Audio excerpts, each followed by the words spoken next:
Oke, terima kasih atas, kehadirannya, teman-teman. Melanjutkan dari yang sebelumnya, yaitu sampai dengan question 1 sampai dengan 10, kita kali ini akan lanjut ke question 11.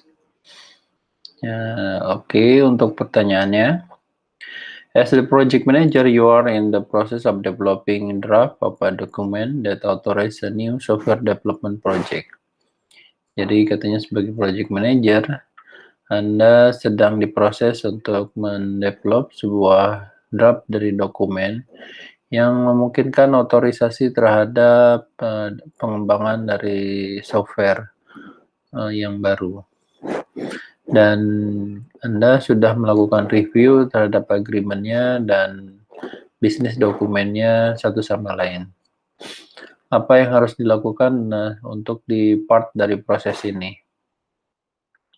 Pilihannya ada identify stakeholder dan prepare untuk stakeholder register. Lalu ada study the government frictions dan proses untuk meng-guidance dan decision making. Lalu update the business document to correct any error. Lalu review the benefit management plan. Opsinya yang pertama ini identify stakeholder dan prepare.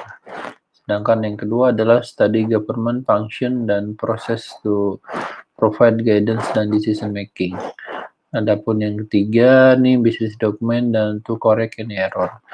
Pilihannya diantaranya untuk yang ini adalah melakukan study the government function dan prosesnya untuk memprovide guidance dan decision making. Kita lihat justifikasinya seperti apa. Itu betul karena untuk project governance framework adalah bagian dari organizational process OPA. Jadi suatu mekanisme yang memungkinkan di dalamnya ada prosedur, rules, standard operation, itu ada di OPA yang berhubungan dengan project tersebut. Di mana itu untuk melayani sebagai inputan dari develop project charter proses gitu. Jadi ini karena ini pada proses inisiasi maka diperlukan pembelajaran tentang government function dan proses yaitu di OPA tersebut. Next.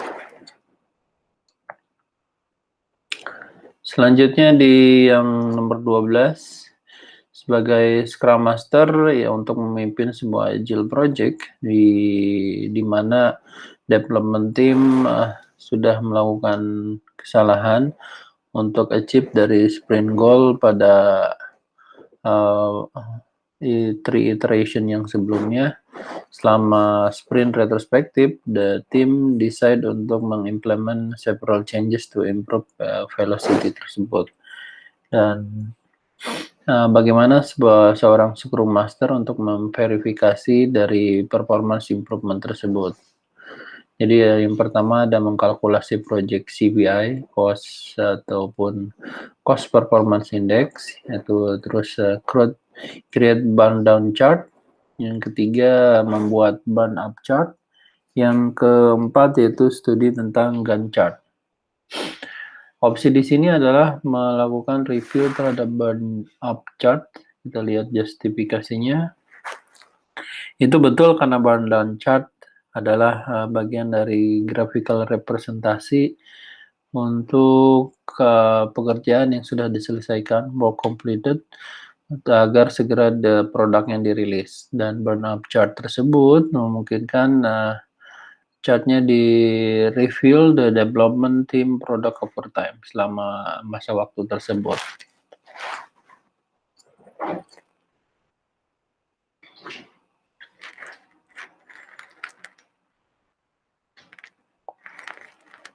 Nomor 13 tidak bisa di-load. 13. Oke, nomor 13.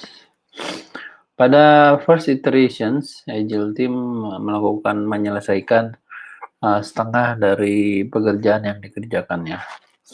Dan it turn out, dan itu pekerjaan itu akan kembali sebelum pekerjaan itu dimulai. Current project begin. The team member were requested to provide ongoing support support the pre-release. Angry project stakeholder meet the Scrum Master. Seorang project stakeholder yang marah akan hal itu bertemu dengan Scrum Master dan komplain terhadap supporting pre-release should have never been included in the project plan. Lalu bagaimana Scrum Master meresponnya? Di sini opsinya ada agree with the stakeholder dan remove all further support work from next iteration. Lalu ignore the stakeholder complaint and instruct the team to continue support the pre-release. Lalu melakukan explain the routine work of supporting pre-release, maybe include in the project plans. Lalu request from now, dari sekarang untuk tim work overtime agar tim worknya, agar timnya bekerja secara overtime untuk melengkapi plan work dan supportnya. Opsi di sini adalah di C, yaitu menjelaskan tentang pekerjaan yang rutin untuk support agar segera rilis si produknya yang merupakan bagian dari project plan. Kita lihat justifikasinya kenapa, karena routine work tersebut mensupport dari pre-release-nya may be included dan bisa jadi itu terinclude di dalam part dari current project, release atau iterations, dan bagaimanapun this routine work should be planned ahead and discussed at release and iteration planning meetings. Relevant stakeholder from the current relevant stakeholder dari yang saat ini dan project sebelumnya itu should be invited, harus diundang untuk memastikan plan dan agree upon all parties involved, dan semua yang berhubungannya itu termasuk di dalam projectnya.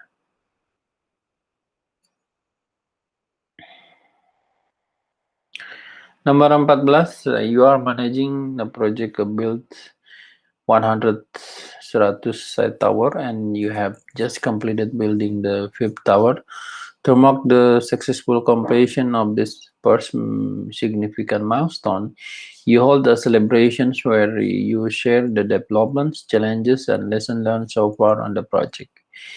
In what process will you use these informations and knowledge gained so far to improve the future performance of the project? Jadi Anda sebagai seorang project manager manage project untuk membangun 100 site tower. Dan baru saja Anda menyelesaikan tower yang ke-50 untuk menandai dari kesuksesan tersebut yang pada fase pertama ini, first significant milestone, Anda melakukan selebrasi untuk share kepada development, challenges, dan lesson learned yang sudah dilakukan sejauh ini. Di proses apa informasi dan knowledge itu untuk mengimprove feature performance project?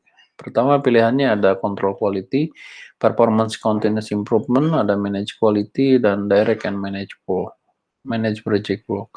Opsinya itu ada di direct and manage project work. Kita lihat justifikasinya. Itu benar karena direct and manage project work merupakan suatu proses untuk menginvolve ataupun mengikut sertakan tidak hanya dari implementation plan project saja, tapi juga aktivitas yang memerlukan dari approve change atau perubahan yang disubmit dan hasilnya untuk mengimprove suggestions yang diidentifikasi selama project itu berlangsung.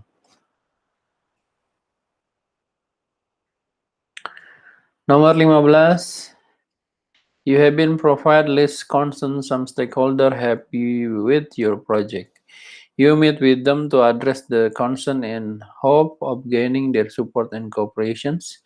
You pay close attention by actively and effectively listening.